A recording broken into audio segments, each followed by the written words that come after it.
The daily code snippet. So the box model in CSS means that each HTML element is treated as if it has an invisible box around it. CSS allows you to create rules so that you control the presentation of each individual box and its contents. In this illustration, we see an HTML element, a text element, and you see that the border marks the invisible box surrounding it. The padding is the space from that invisible border, and the contents, which is a text element in this case. Increasing the padding often helps the legibility of a text element. The margin is the space from the invisible border to the next element, so that by widening the margin, you can add space between elements. In the next example, we will look at a browser page with a header and paragraph text.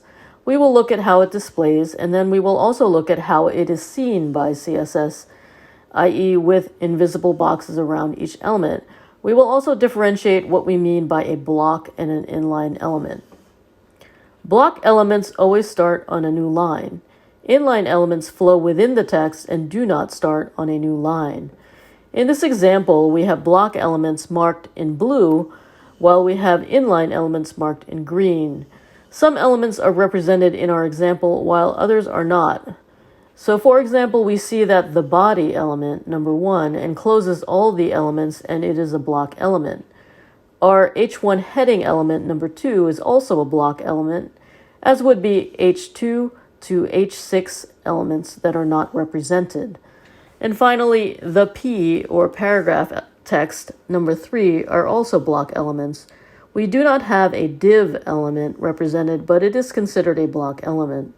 We have 2 inline elements represented, italic, text, or the I element, number 1, and 2 link or A elements, number 2. Other examples of inline elements that are not represented are the B or bold element, the image element, and the M element, and the span element. When adding CSS to our HTML documents, we can take 2 approaches. One way is to use internal CSS, which is where the CSS rules are embedded directly into our HTML page. We have shown this method in some of our previous videos.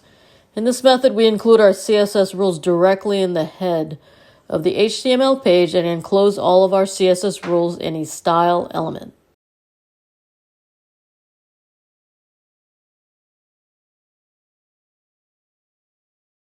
The second and preferred way is to use external CSS, which is where we link our HTML page to an external style sheet via a link element.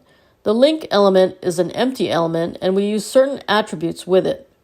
The href attribute to specify the file path to the CSS file, and the rel attribute, which tells the browser the relationship between the linked file and the HTML document.